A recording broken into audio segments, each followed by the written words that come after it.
ಎಲ್ಲರಿಗೂ ಒಳಿತಾಗಲಿ, ಎಲ್ಲರಿಗೂ ಶುಭವಾಗಲಿ ಎಂಬಂತೆ ವಿಶಾಲ ಮನೋಭಾವ ಹಾಗೂ ತೆರೆದ ಮನಸ್ಸಿನಿಂದ ಮಾಡುವ ಸಾಂದ್ರ ಬೇಡಿಕೆಯನ್ನೇ ಪ್ರಾರ್ಥನೆ ಎನ್ನುತ್ತೇವೆ. ನಾವು ಶಾಲೆಯಲ್ಲಿ ಅಭ್ಯಸಿಸುವಾಗ ಶಾಲಾ ದಿನಚರಿಯೇ ಪ್ರಾರ್ಥನೆಯೊಂದಿಗೆ ಆರಂಭವಾಗುತ್ತಿತ್ತು. ಅಂದರೆ ಎಲ್ಲರಿಗೂ ಒಳಿತಾಗಲಿ, ಎಲ್ಲರಿಗೂ ಶುಭವಾಗಲಿ, ಎಲ್ಲರಿಗೂ ಮಂಗಳವಾಗಲಿ ಎಂಬಂತೆ ಪರಿಶುದ್ಧ ಹೃದಯದಿಂದ ಬೇಡಿ ಬಾಡುವ ಆ ಕ್ರಮ ಅನಾದಿ ಕಾಲದಿಂದಲೂ ಧರ್ಮಭೂಮಿ ಭಾರತದಲ್ಲಿ ಪ್ರಚಲಿತವಾಗಿತ್ತು. ಆತ ನ್ಯೂಯಾರ್ಕ್ ನಗರದಲ್ಲಿ ಇಂಜಿನಿಯರ್ ಆಗಿ ಅಭ್ಯಸಿಸುವಾತ.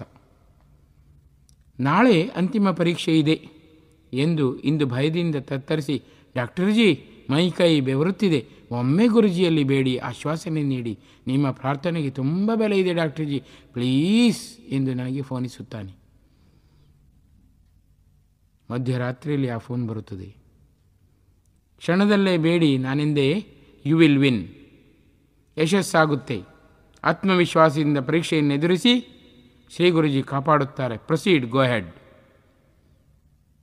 ಈತ ಕಾಶ್ಮೀರದ ಶ್ರೀನಗರದಲ್ಲಿ ದೊಡ್ಡ ವ್ಯಾಪಾರಿ.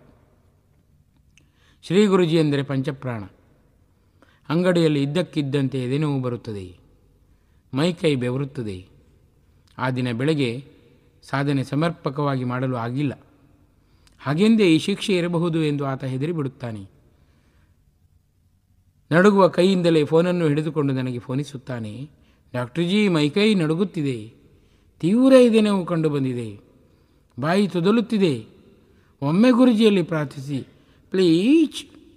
ನಾನೆಂದೆ, ಜೈ ಗುರುಜಿ ಎಂದೆನ್ನುತ್ತೀರಿ, ನಾನೂ ಬೇಡುವೆ, ಬೇಡ ಭಯ, ಸದ್ಯದಲ್ಲೇ ಪೂರ್ತಿ ಚೆಕಪ್ ಒಮ್ಮೆ ಮಾಡಿಸಬೇಕು. 10 ನಿಮಿಷಗಳಲ್ಲೇ ಶ್ರೀ ಗುರುಜಿ ನಿಮ್ಮ ಎದೆನೋವು ಪರಿಹಾರ ಮಾಡುತ್ತಾರೆ, ನೋವೆಲ್ಲ ಮಾಯವಾಗುತ್ತದೆ, ಟೇಕ್ ಇಟ್ ಈಸಿ.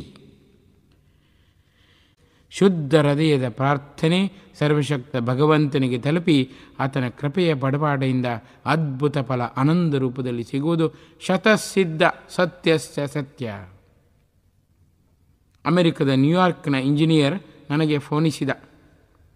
ಮರುಕ್ಷಣದಿಂದ ಅದ್ಭುತ ಏಕಾಗ್ರತೆ ಪಡೆದ. ಅದೇನೋ ಅತೀವ ಧೈರ್ಯೋತ್ಸಾಹದಿಂದ ಪರೀಕ್ಷೆಯನ್ನು ಅದ್ಭುತವಾಗಿಯೇ ಎದುರಿಸಿದ.